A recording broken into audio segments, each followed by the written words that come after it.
O lau tauwhi, o tau pa ia ma o tau mamalu, sa ma whai ngā. Ia o le ale o lava iai se whamtalanga.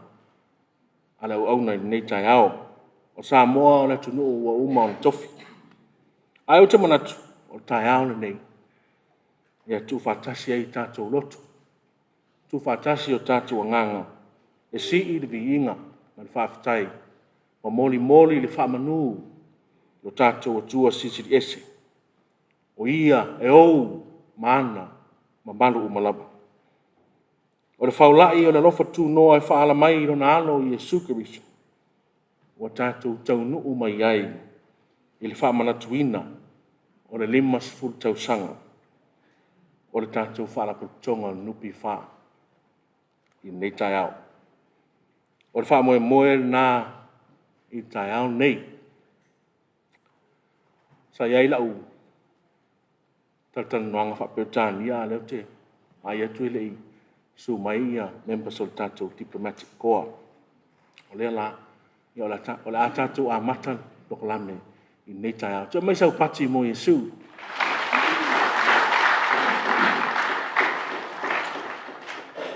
Tātou wifo matala. O mātou te mālang, mātou te atu i luma nofo ali o lo lofa tū noa i tai au nei. Mātou le vi inga mali whaafatai i lo swafa malu malo Yesu. O na oe ou le mamalu, oe ou le vi inga. Whaafatai o mātou au lia mai nei tai au fōu i lo lofa tū noa. Whaafonga mai nei tai au i le whainga taulanga lau whanau. A fio mai oe nganga pa ia. E lima taitaina le mātou vi inga, le mātou whaafatai tai au nei. I le swafa o Yesu. Amene. La tātou pese ai pese o saunia. E le au whai pese, le au whai ngaluenga, a le nupi whae tai au nei. A maea, o na moli atua i lea, o tātou tālusanga, i le nofo ali o le atua. A saunia e nganu mana i le nei tai au.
Tātou whālatalata I le atua e ala I le tātou tatalo. Se o tātou ifo ma tatalo I le atua.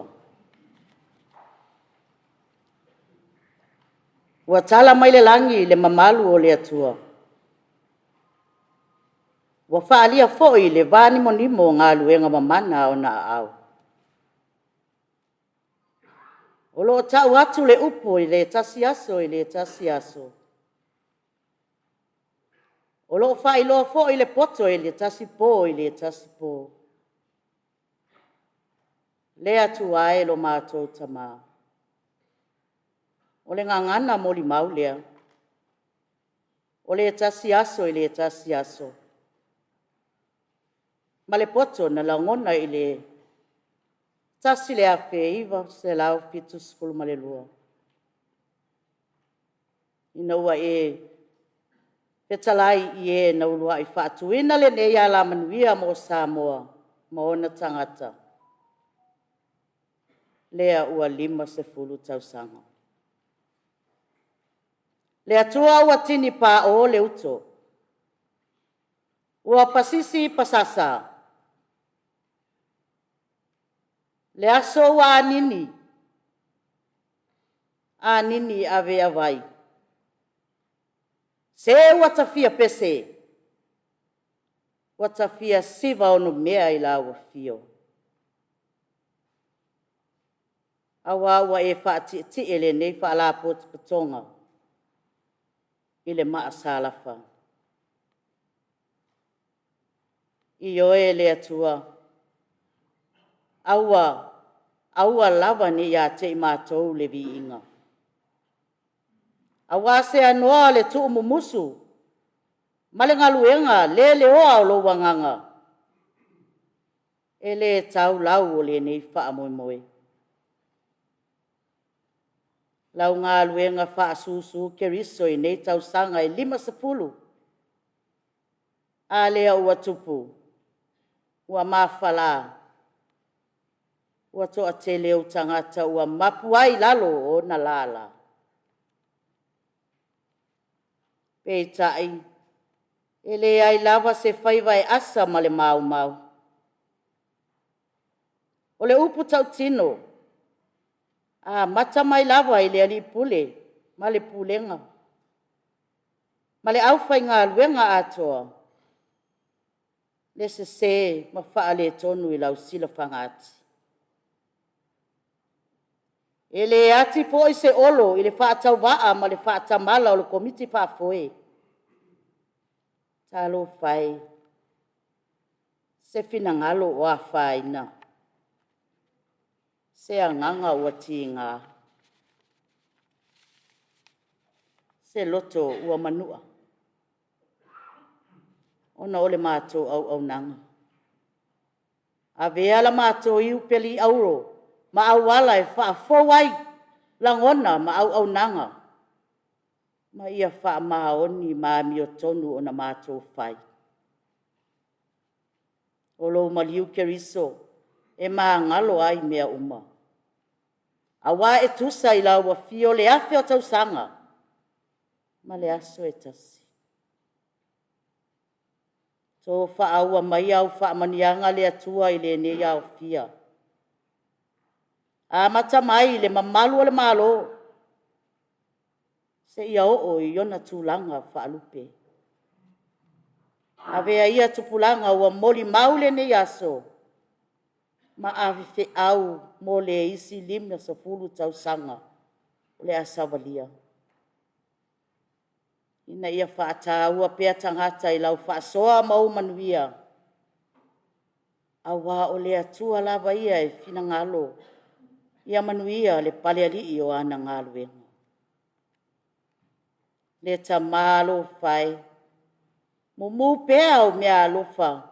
Ile tamaita I minista. Le komiti whaafoe.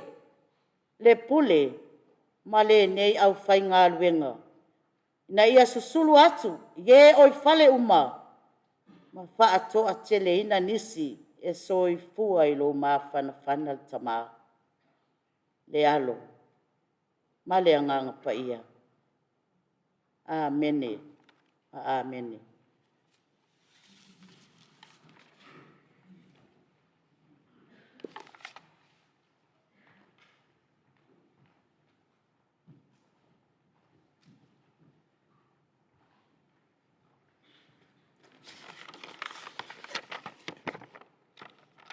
o le atatou toe vi atu i le tua, i le pese goodness of God, o saunia, le au whenga le pefa.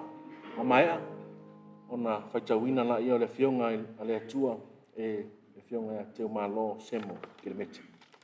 Tatou pese atu i le tua.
ole paitau wina le fionga pa ia le tua.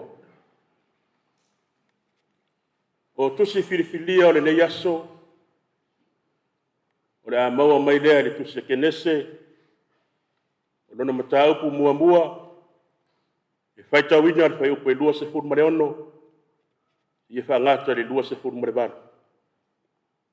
Ona toi si i lea le faitau le kenese, le mataupu e tolu, a lona fai upo e vana. Na toi si i lea le faitau le kenese, le mataupu e lua, a lona foi upo se furu mare ono. Na toi si leo fai tau de tau ndombe lom tau po e vana. A lona foi upo se furu mare vana. Pa fonga maia, ia fiong pa ia le tātou wari. Ona feta la ia ne leo le atua. Nā tātou whaia ia le tangata ilo tātou whaatusa. Ia fōlinga ia i tātou. Ia pule foi i lātou i ar sami, ma manu felelei, ma manu waifa, ma le lau ele uma. A toa ma bea fetolofi uma, e fetolofi le ele. O na whaia le atua le tangata ilo na whaatusa. O le whaatusa o le atua na ia whaia ai o ia. Na whaia e ia o i la ua, o le tane ma le whawhine.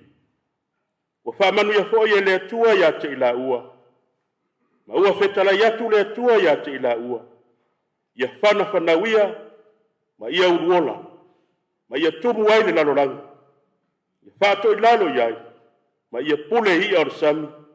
Ma manu whenelei, a toa ma mea o la uma, e feto lofi le ele ele. Ua whaalongo i la ua risi kufonga i ova le atua. O lo savari le whaatoanga i le tuwaso e angi marie ma iai le matangi. O na la lafi ai leo a tamu malana vā ai lumo i ova. Le atua i la au o le whaatoanga. Ua whetala i atu fo i ova le atua le tangata. O loo whaapea. O la au uma le whaatoanga. E te aia. Aia e manatu ia i ova lo watua. A wā o ia na te avatu ia te oe le malosi e maua mai ai o loa. Ina ia whaatu mawina ai e ia lana whengainga. Na ia tauto ai o tamā. Pei o na whaia i le aso nei. Ia whamanu ia le atua le whaito wina na whiong pa ia. Taro le mana o le ngang pa ia e whalau tele. Ia winga lo loto na whiong pa ia. Ia mai sanga tu mau pei a te yelo na vi inga. Nei maso uma e o le whavavau. Whavavau lau. Amen.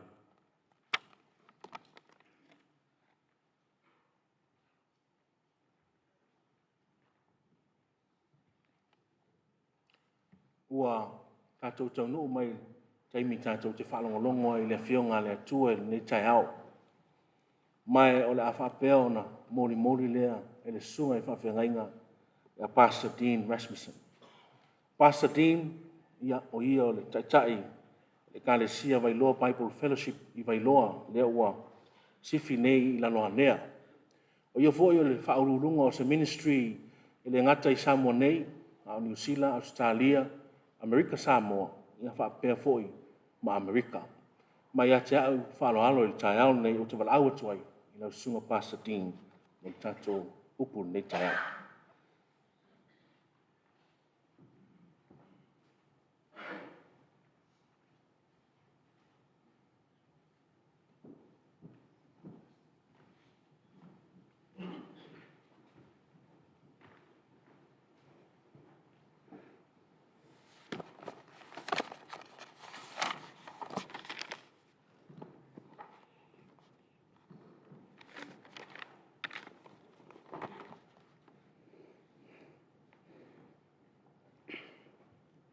Ia, whatalo whatu swafo Yesu ke wiso dato au fia nei fo i tai au, maurunga se vi inga o le atua, maua e lo roto pena foi tato wanganga ina ia tato tapua i le atua, i le nganga ma whamaoni, whatalo whatu swafo Yesu ke wiso, atonu wa uman wha wheloa ia tuele, sunga tap taita, whionga tap taita i nei tai au, ia vaenga si ese pe on tato iai nei tai au, ai whapena ona maurunga i se vi inga o le atua, ona o tato au sia se matatia.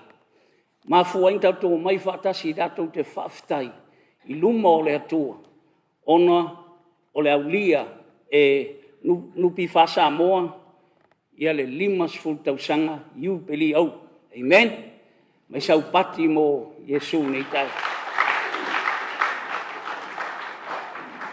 Tonu lai la le toe whawhilua ia nisi tūlanga i o umana whai al tatu pule al tatu sauninga tai au nei ala a whapenaan tatu atu le fionga le atua. Me mumua e wat pes whaftai i nei au aunanga lupi wha Samoa o leva o whapenaan na iei whamanuianga le atua i lunga o nei au aunanga o te maitau atu e wholinga o lea nga i luma. O te leo se matango fie ma se le leo se mea. O le whalangolango lea i le atua. O whamai lava le upua le fionga le atua. A le faue, a le atinae le atua le eiova le fale. Ngā lulu e fua o e atina. A le leo ina e le atua le ai. E mata ala fua o e leo ina. Whapena lau tatu o langa. E ao aina i eis tatu whalangolango. I le atua e ana mea umalawa. Hallelujah. Can you say hallelujah? Na ngana na lang. Means praise God. Lift God up. Hallelujah. E nā tatu ranga e ao ni isi me whapena i tono tatu ranga tatu te tapua i ai. Tatu wala au i le atua e ana mea Ai sea.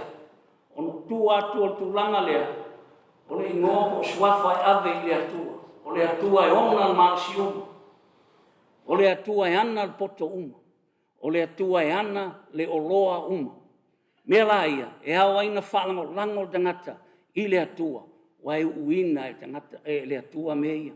A le whalango lango tangata i le atua, o na tupu leo tu inga melea, e ngata al maso tangata, po malosi o tangata, i le mea iei tangata.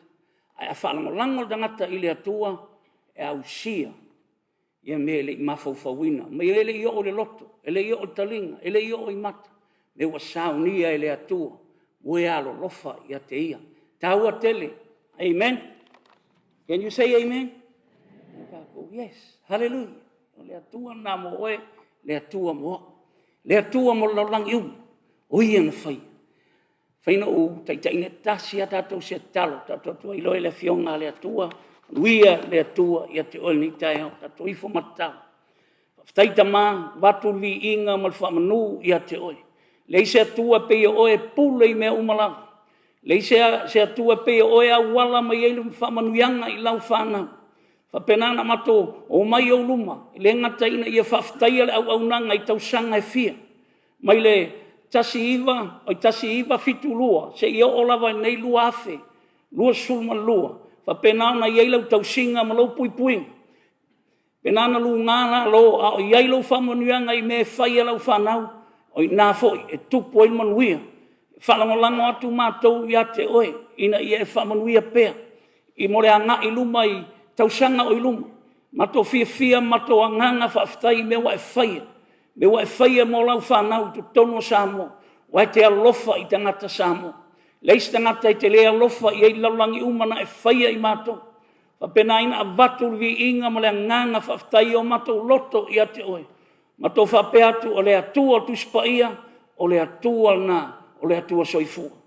O le atua a praamo i sa ako mai hakopo. Whapenana watu i vi inga, ma le whamanu, whaftai nei a fionga, nei upu, mai a moi mātou.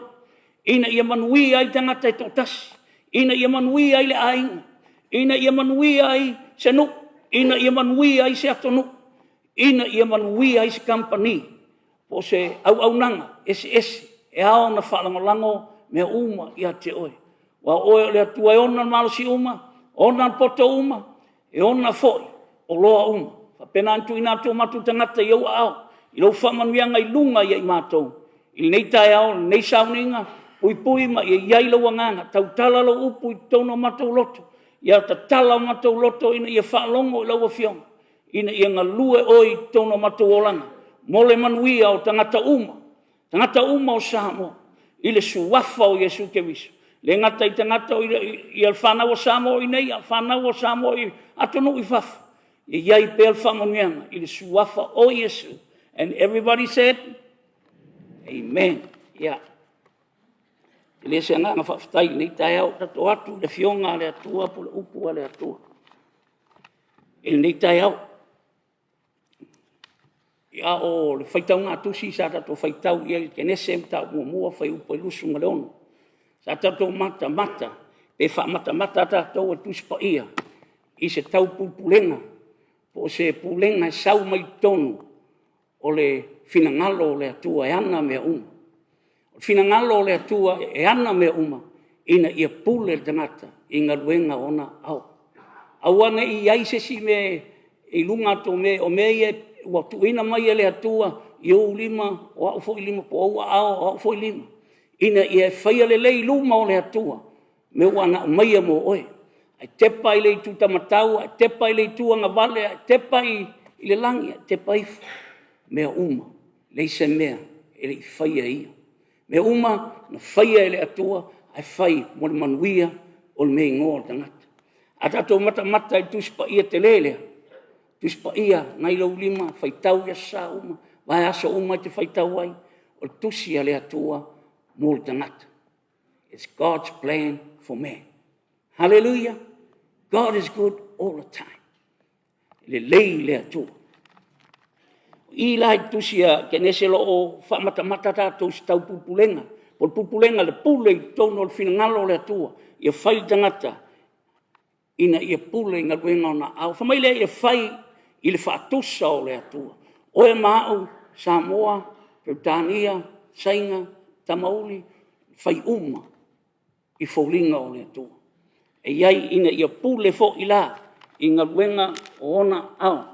Ina ia manuia ma ia whapena ona pulea le lei le paneta le atua. Ma ia tato o vatua le whaftai i le atua. Ina wa tango mai le atua e whau tangata whaulon whaatusa. Tango lo le atua whaaupenga tangata. Whaaupenga e ese mai whaaupenga ino tangata na ilo sesi lava mena whaia e le atua. Whaaupenga ina o e fōlinga i le atua, whaaupenga ina tā ua. I le mea ta'ua ngana, ina ia iai se so ta inga, i le vāo tangata, ma lesi tangata. E iai fo i tono oe me ma ta'ua le mei no le hawa uina, e so swani i lesi usua tangata, i lesi fo i usua tangata. Ina ia whasoa, so swani i lesi, i le meu whapenauna saunia e le atua, e manui ai oe, e manui ai au, e ave i le vi inga, i le atua, e ana le vi inga. Penala nga lue mai ale atua i o tatou o langa. Whaupenga ina lai mei ngō ngana. Toi whaupenga ina le tangata i mei ngō le poto mai le atua. Ese ara poto lei tono tangata, ese sila fia lei tono tangata, ese sila fia lei tono me ola.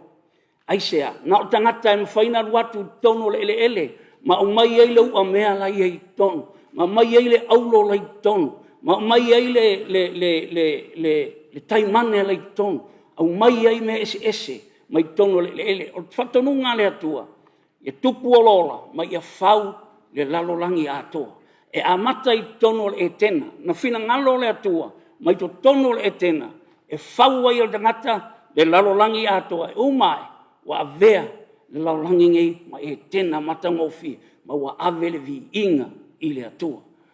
Mai sau pati mo Yesu i tai. Sei tu lau.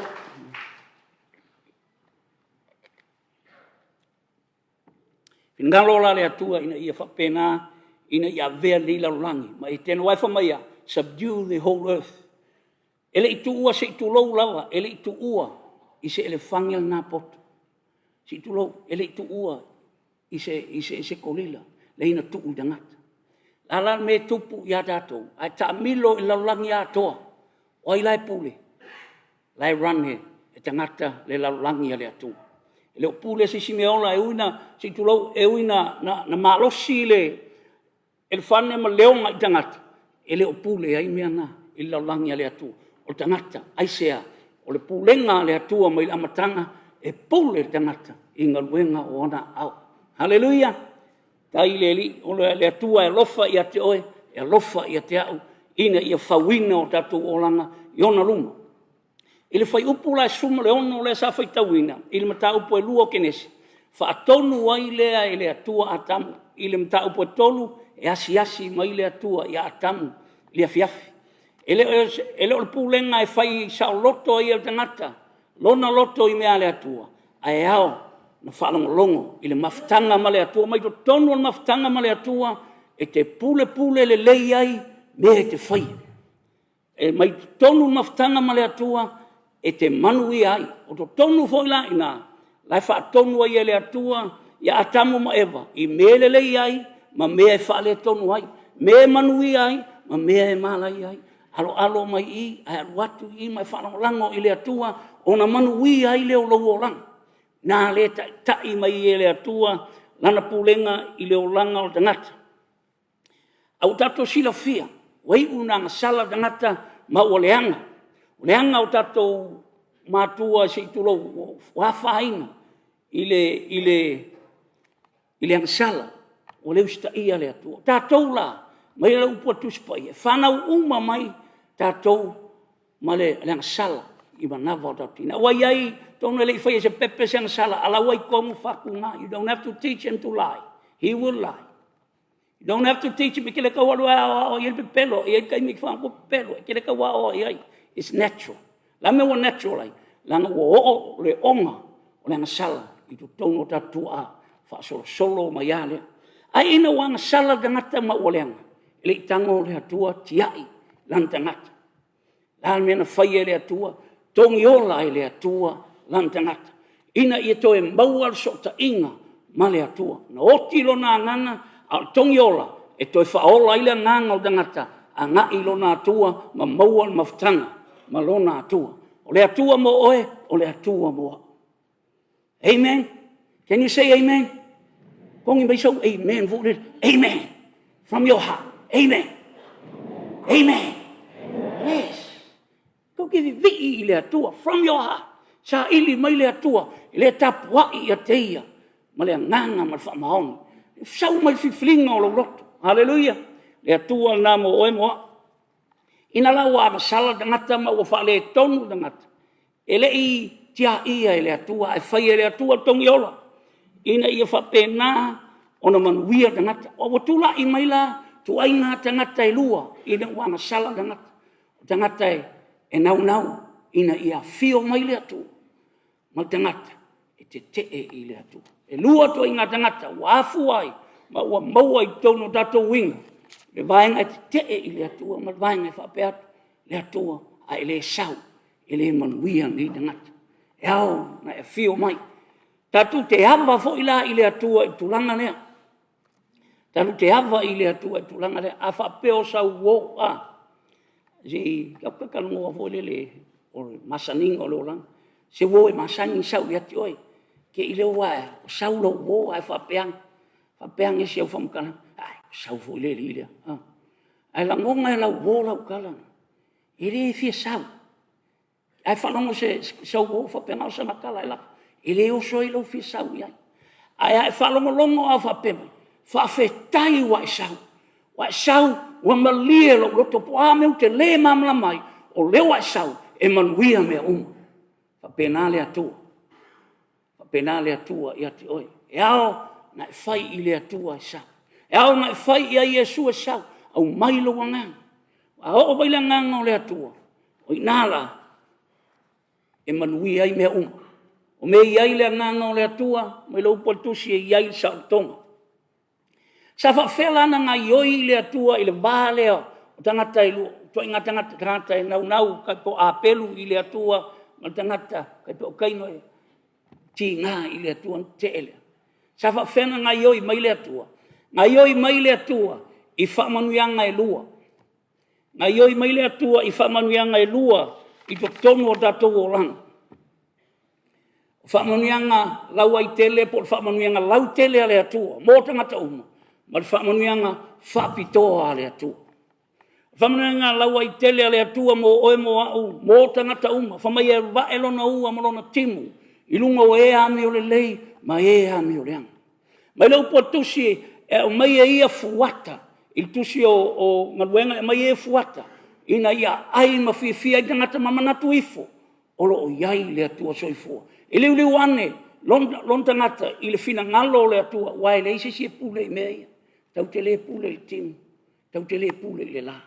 Ai whaasoa, pito nā le atua, sa whaatonu ina ia tamu, au stai, pa o leo wanga o whamanuianga. E wala taimi e tinga ina na whare tonu tangata, ai alofa mai pēa le atua, ia te oe, alofa mai pēa le atua, ia te tātou o tangata na sala, ai tau te mo ina ia fio mai le atua, i tono mea tātou te whaia.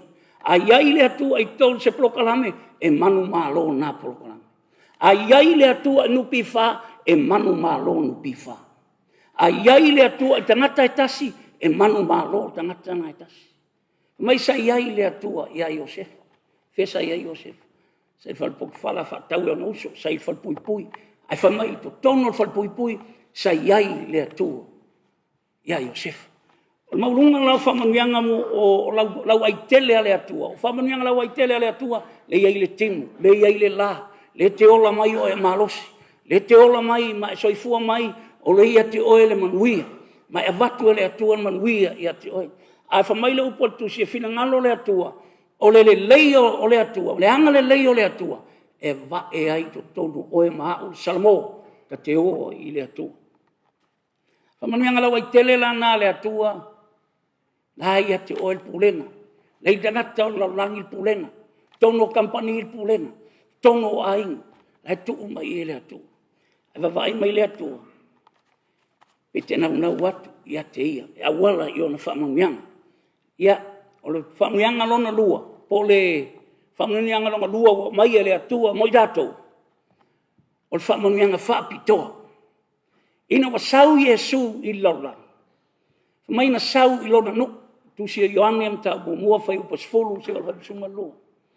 Mai na sau Yesu lona no, mai o ia o le atua na sau. Mai wa sau lona no. O sau laulangi le iloa e laulangi. Sau lona no e le talia e on no. A o e umana talia o ia na avatu iai lea manuia. O nala, manuia ina ia, ali yali, atali mafafine ale atua. We uma na talia ina Yesu ke viso i do tono na te olanga ma fai atu ia Yesu oe o le ali o lo olanga sau ta i lo olanga o te whaalongo i ate oe. We uma na talia ina le persona o Yesu o ia o le atua na sau. We uma talia le persona o Yesu i lana ngaluenga i lunga o sa tauro mo oe. Sau i na alfa manuianga le atua e whaato i lalo ai fili uma tangata. Mai lunga o sa tauro o i nānto tongi ia le atua tau ina ia toi mai oe ia te ia. Sa whaatata mai toto manu. We uman sa i toto manu i whenga tuai pe ona i whaitau ai. I whenga fo. E tai uma mai a il maliu o le alo o le atua mo oe. Ina ia manuia oe. We uma la na talia o ia. Na vatu iai lea whamungianga whapitoa. Vei la tō, ma whanau ale atua wa ta api. Tei tō tasi pe o māmoe na se, tei tō tasi malu i lona lawala. Lalan men tupu ina o talia tangata, whawhelan talia tangata, le maliu a Yesu, lana whai o, lua afe tausanga taluai, ina i o mai i ate oi. Mai la upua tusi, ta tonu le loto, il maliu o Yesu, tau tino le motu. Na maliu Yesu mo au, o ia a vea mau ali i. Liu ese tangata mai longa ngasala, whaola i ngai oi. Whaola i lea, whaola i le ola o le atua. Le ola e tau o le whanau whawina, le ola e tau o le ola o le atua mo oi, e te ola man malo, oi o le atali, oi o le afine le atua. Hallelujah! E leo se me tau tato whai atuai, vi ia oi, o talia lo maliu, talia lo persona, i tongo lo uolanga. Se me silion ta ua lea, i to tongo tato tangata. Tongo lau tuspa ia se tuloa. Tongo lau tuspa ia. Olo o iai le whatai ta inga. Mai le whenga inga tuai, e tau le whenga inga fau, ie au mai Yesu tongo la tō olanga. Po e au mai ale atua, i to tongo la tō olanga. Whamanianga whapitoa la le atua. Ho mai ate oe, ho mai ate au, ina i emanui ai. Mai lai, e tau tino, e tau tono loto i maliu Yesu, tau tino Yesu o le li, O ia o le li na sau, lona lua, e tau tino o lona maliu, whamamai la wanga sala, ma lona toi tua ne ua oti, ua manu malo ai. Na maliu mo oe, na maliu mo au, ele maliu mo na o ia langa o ia o le li o lai man malo. Ai ina ia watu whaatasi tātou ma ia, e ao, ai mana e mai le toto Yesu, fai o le toto Yesu moa. Fai ngai fai mai o le toto Yesu moa. O le maliu o Yesu moa. O le pei mengi lea. O te toi whaalata i lea. Avea ia o ma fine, avea ia o ma tali. Amen. Lei lea tu. Bring you back. Tonu la mai le whenga in tuai e tau le whenga inga fau. Tonu ina. Ali ai mea tau atali. Le pa u iai whamurianga whapito. Te ngata lau te mana mai le viafi nei po o tai au nei. O te ngata ingo ia Danielu. Danielu o se ngata e alofa ngia e le atua. Ele inga lua e le atua i o na o i falsa. Wai, e iai le tua inga spili inga po tua inga manatu na i lau lanku ule akua i o i falsa. Au ale amai i. Au le atua na whaia o e mao. E pule inga ruenga ona au. Ale laku i o.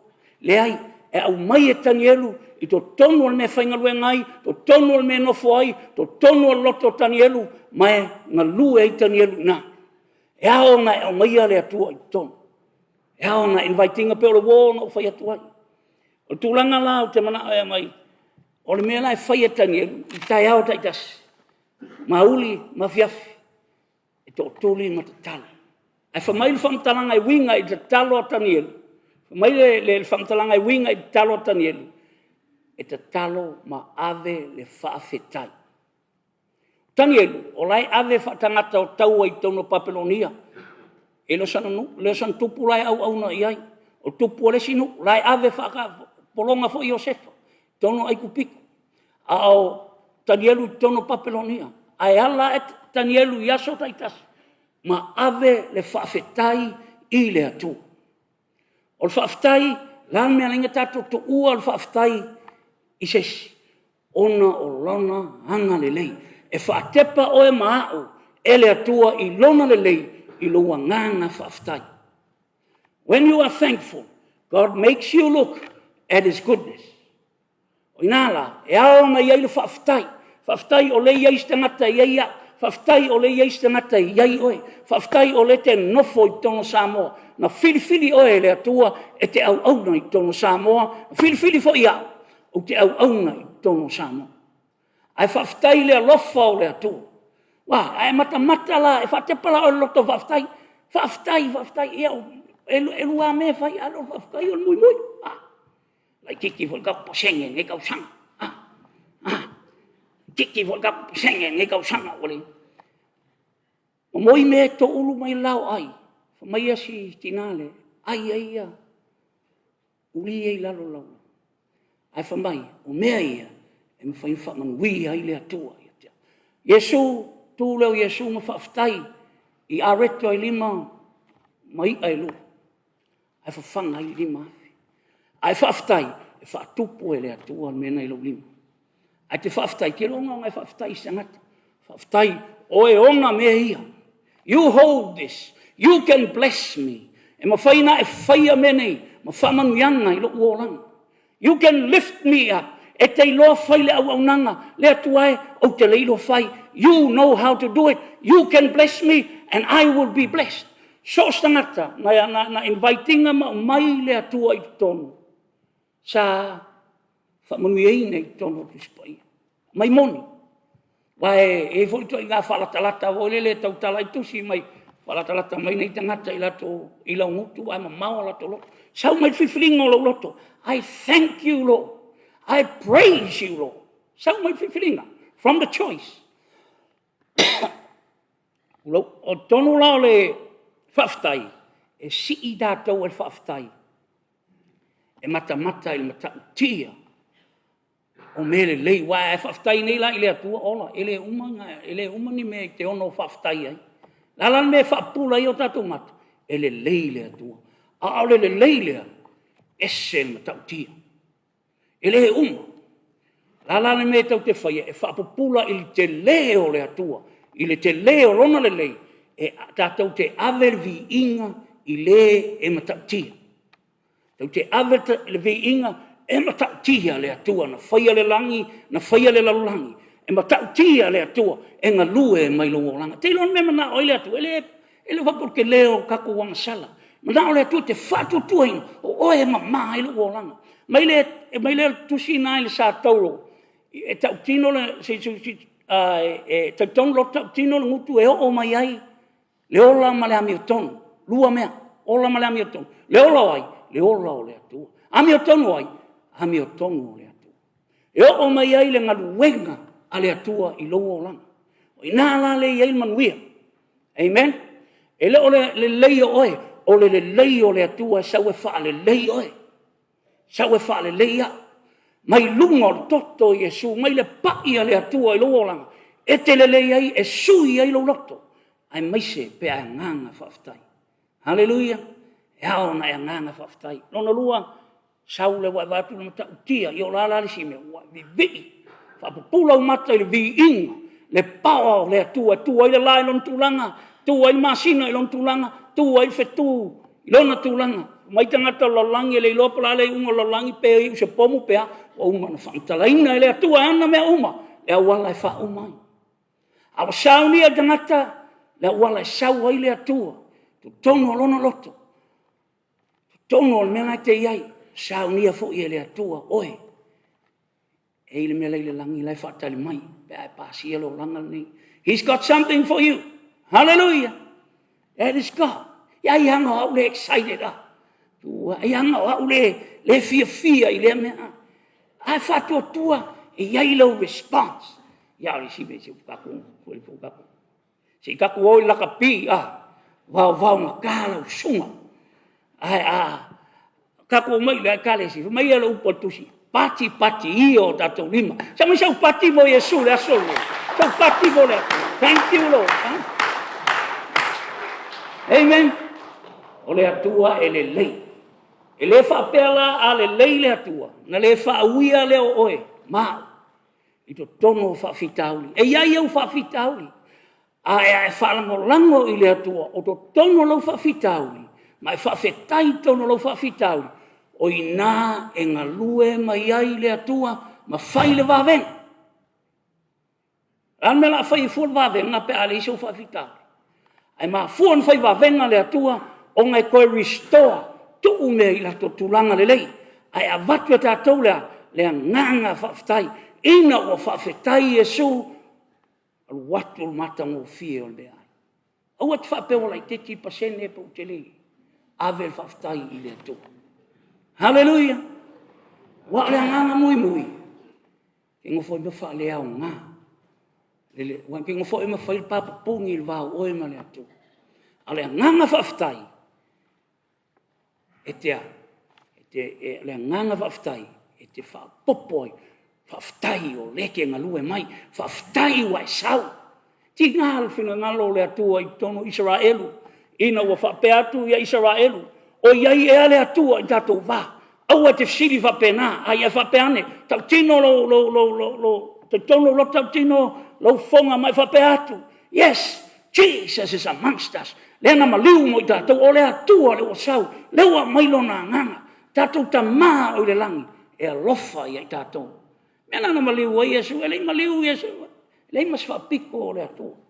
E lei maliu Yesu mo ngau kaka iu kaia. E lei maliu Yesu mo kaka ngau kaka mau o. Kaka poku. Me whaunga e le atua me vale. Whaunga fo i le atua. We uma i loa whaaloalo. I whingalo le atua, i lo whamaulalo. Tato whamaulalo i lumo le atua. Manuia ai nei sauninga o nupiwha. Le ngata e te tauna o mai le atua. Tai peila lau whaftai le ulenga nupiwha. Awala mai nei awanoa. A o whapena ona tato peo tanielu. Aso uma tato ave whaftai i le atua. Tua i avea. Peke whalonga kua ukia peo Iosefa i whalpuipui. Ave whaftai i le atua. Nala me sa iai le atua ia Iosefa i whalpuipui. O i ele alu le atua i whalpuipui. O i ele alu le atua i whea. O inga e whai mai ai. Sau le atua i tangata sala e awatu. E o le pulenga mal finangalo o le atua. I vaenga uma i le nga o le falsa. E o i vaenga uma o tatu o langa. Le lo vatua le wharaita inga. Tautala mai tu spaia e tautala mai tu tonu o stangata e tasi. E tautala i tangata maulalo, e tautala i tangata maulunga. E tautala i tu tonu o se ainga. E tautala i tonu se nuu. E tautala i tonu se kampani. E tautala i tu tonu o se atonu.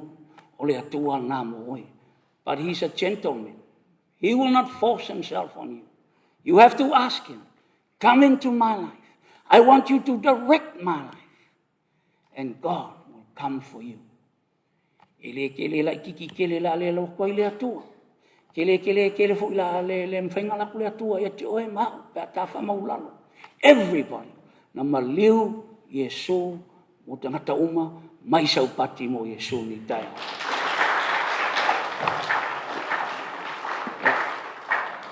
Wia no pi fai tausanga o le anga i luma tai ono pulenga ma tulanga ia ata e folinga mai o le anga i manuia. Samoa uma e aona ave whaftai i le atua. Whaftai moni i le o whaftai so mtau ai. Whaftai mai whiwhilinga.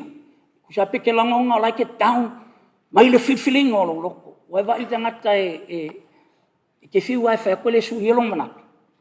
Ngā umar whiwhilinga ke ave i le atua. Whiu alwhili e luru oi e ave vi inga i le atua. E ngungu wai le whili si pulo. I whainga le atua i lo oranga. Pe ai whaftai. E la tatou whai o tae au talo tuina tua ilea. Whai o tatou waenga leo le sauninga talo tuina tua ilea le tatou MC nei tae au.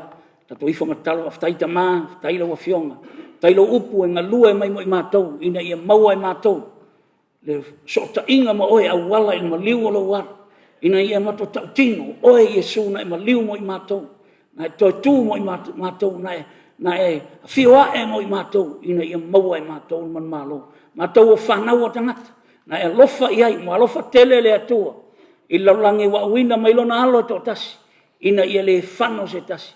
A ia maua le ola e whaavau. O lo whina ngalo ta maa awana i whaalo lo.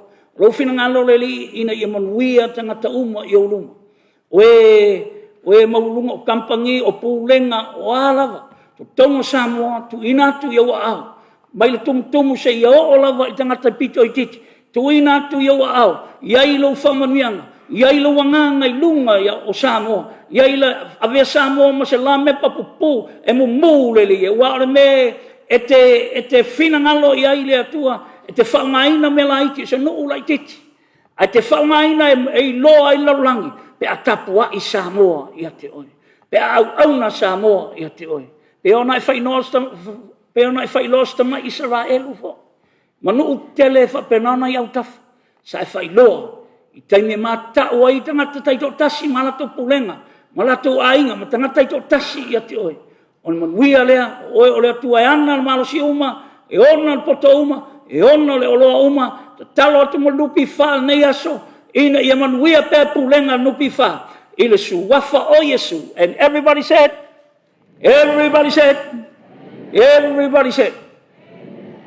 Mia le atu i datou swafa o Yesu ke viso, amen.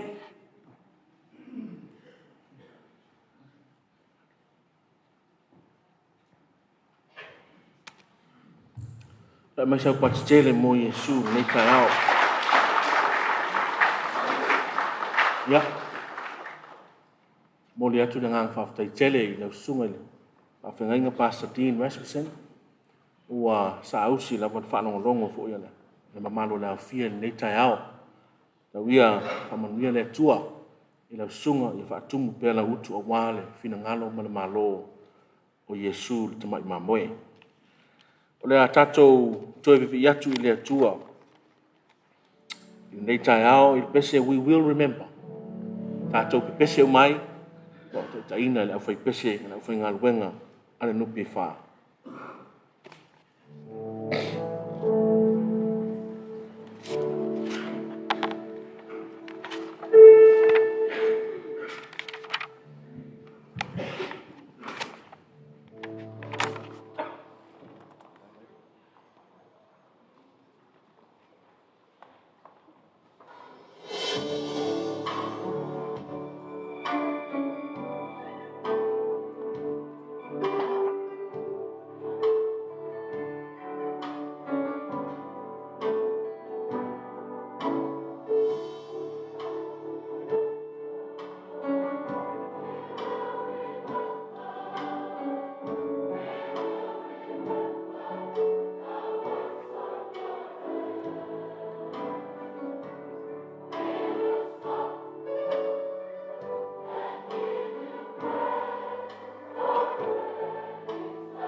So pati mo Yesu ni.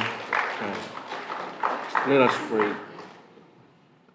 God, grant to us the living grace, to the nation peace and concord.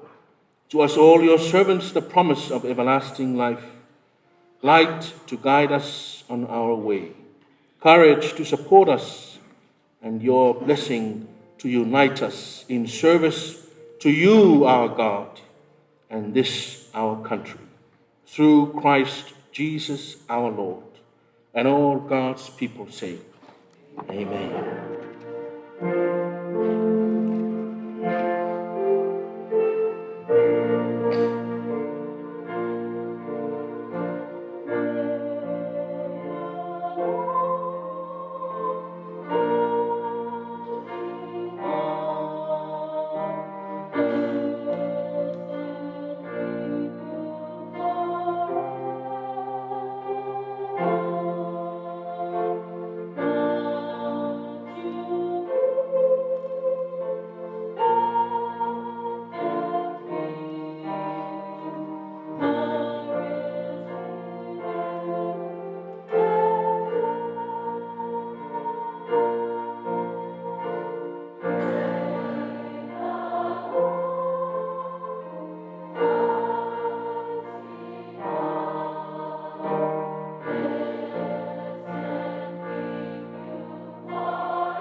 Ngama man fala tele to bala o toile fionga to my time in star no bifa fionga fo to my time in star tupe fionga ya pola ona sa unwanga le tai ao.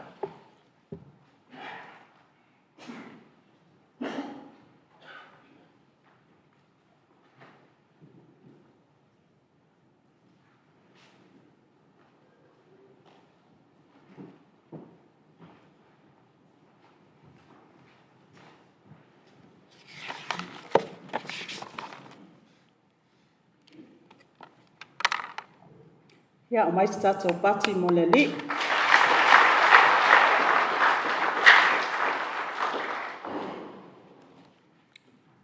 Lau sunga i le taitai o SAUNIGA, Pastor Dean Rasmussen. E fio lau fionga i le au malu le malo, lau fionga le tamaitai palemia, sui palemia, ma minister o kapeneta. Lau fionga le taitai fono, o le komiti whātonu, pūlenga, ma le au whai ngā luenga ngā lulue, al tātou whala potopotonga, le nupi whā. Le pa ia o le au wala au lia, o tātou potopotone. O te ofu alofa, ma whata alofa atu. Wha mālol soifua, ma le langi mamai le nei tai au fō. O le aso ma le whilinga, o le aso fo'i ma le matai ngā tila. O le lou ma lona fuata, o le aso fo'i ma le mea e tupu ai. O upu fo'i a le atunuu, e tele aso ai le lau aso. E tele tai au, ai le lau tai au. E whapena se langona, o le nei tai au o tūlanga ese. Wa tātou whailoa iai ma le manuia, e patipatia le aulia mai o le whaamamaluina, ma le whaamanatuina, o le 5,000 o le iupeli auro, a le tātou whaala potopotonga, o le whaaputu ngā tupe, mo le lumanai manuia o tangata Samoa. O lea o saunoa le taitai o sauninga, e moli le tātou whaafitai. Se i o tātou mapu te isi le ali. Se i o tātou sula le alofa, ma le anga le leo lo tātou tua. O na umawhai, o na whātau nuina le nei wha moe, sa whauwao, sa whaupō, a o tātou petai iai, ma whita, ma luitau, o le COVID-19 fulmaleiva. Ia vi ia le atua, e whaavavau lava. Ia o se tasi fo le nei o whaamaite al tātou whainga mālo, ia i le tūlanga lava i lana ta iala. Ia o ngā totonu ngā le mū, le tangata soifua, ai mai se fo i lana soifua manuia.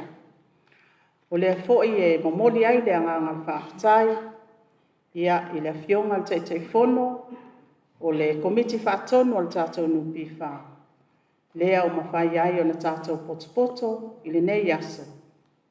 Ia e mai se i fo i le fionga le ripule, o lana pūlenga, ma le au whai ngā luenga ngā lulue. Ia o e sa le ngasu o le tae au. Mai lava le tausanga ta siva fitulua, lea o tātou to ai tau nuu mai, le wha manatuina o le 5 tausanga.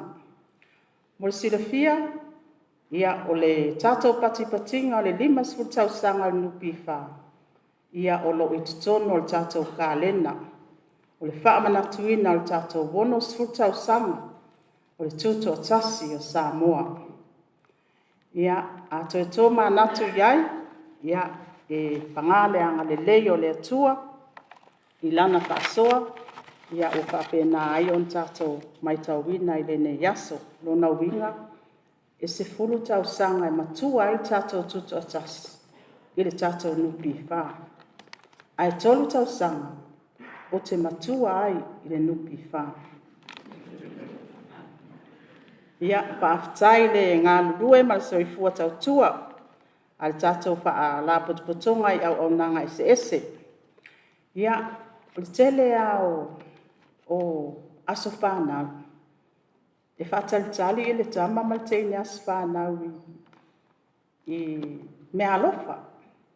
Ia e mol silafia o ananafi, ia na whaalau i loa aloa ia ai. Le mea alofa le tātou nupi wha, ia e tātou au whaisau whanga umalava. Ia o e sa iailo lātou sau, ia i le tātou whaala potopotonga le whaaputu ngā tupi. Ia lea ua toi whaamanu ia atu tātou nupi wha. Mol silafia, ia e tūlanga ese fo i le nei foi whamaite. O le teimi mua le nei o mawhai ai o na whaamatu ufo.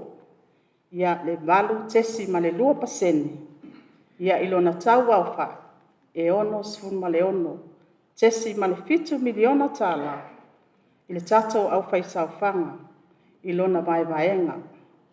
Mua 12%, e tutusa lea ma le 2 tesi ma le 5 miliona tala, sa totongi atu, i a aperila, lua afe, 2 ma le 2.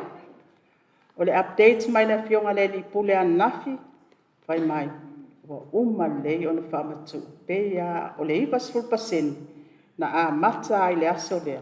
Ia mama e atu ai ona whaamatu ina atu. O nei la le aso, ia o lea foi, wa whaamatu ina atu ai foi il tātou nupi wha. Tolu tesi ma le 2%.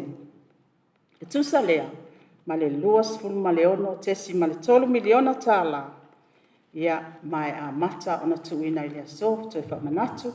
Pa ai lau password, ia e mautinoa awane i ngalo. A mana o mia lau password, ia toi longo mai tātou pulenga, ma le fionga le li pule, ma le au whai ngalweng. Toi reset tātou lau password.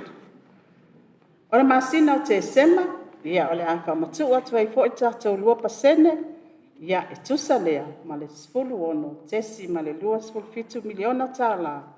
ia o le atotogi ati ia te sema mantua fo e matou e lē mana'o ia le finagalo le tatou taʻitaʻifono ma le tatou pulega e whaamatu'u ma atu le taimi tasi. O lea ua whaanganga le isi vaenga lea ma le spasene lea. I le masina o te sema. Ia au wāta penanga le whaiunga nei tausanga. Ia atonu wa o ngā tusa fo i nei whamanianga ma nei whamaiti. Ia i le manu lau ti o le tatou tala whaatau au tō le tupe pai mai. Ia whaamaite e whaatupula ia o tamau ainga. Ina ia mausali mo le manuia o tangata uma o Samoa. Ia anga le leile atua le nei aso, ia ai mai se fo o le amatanga le pati patinga o le tatou wono sfutau sanga, lea o tatala aloa ia i le tatou 5 sfutau sanga nupi wha mantua, ia e tele fo i isi tāpenanga, o lea o le afonga ina la fionga le lipule, ia atoa ai fo i ia le wha manatuina o le tatou 5 sfutau sanga nupi wha, mboli le anganga le whaatai, le nei aso, ia ua malu nei aso na o lo tō wafio mai, ia soifua mai o manuia.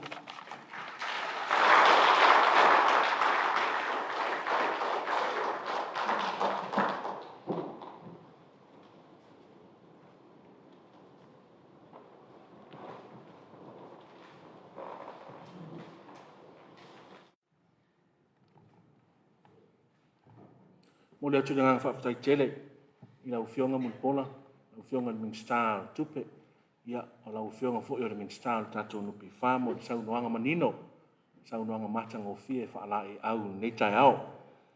Tā mai sau pati mo Yesu nei tai au. Ia, tatou, tau mai lea i whaiunga tatou prokolame a o se vahenga pito i siri na tā ua lea. Si sira mai fo i luma nei, ia peo se keke fai poiponga, keke lea natu. A keke as whanau, e whamanatu ai le 5 sfutau sanga o nupi whaua, laso neo las whanau. It's a birthday, it's anniversary, golden jubilee.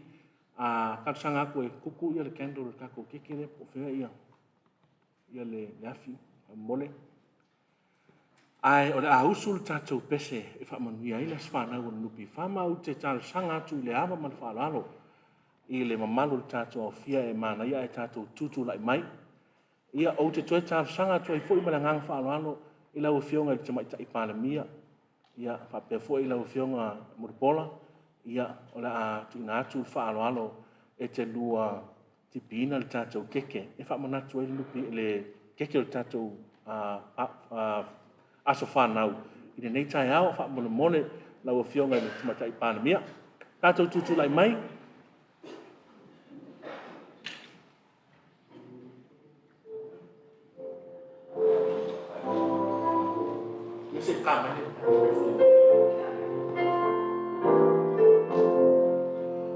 Happy birthday to you.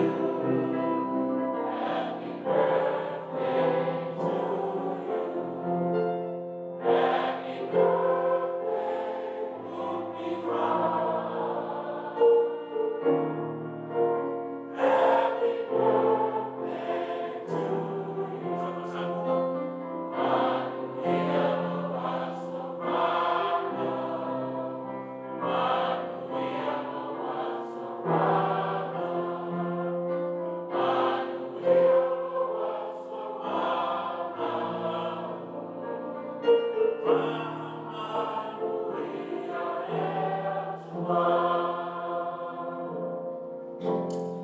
Rainy, follow here, let's go hit it.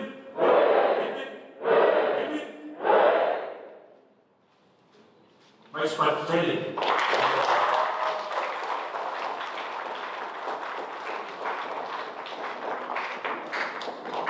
Yeah, other times of fear, and more than 20 of time of film and with the pandemic and the film and stuff.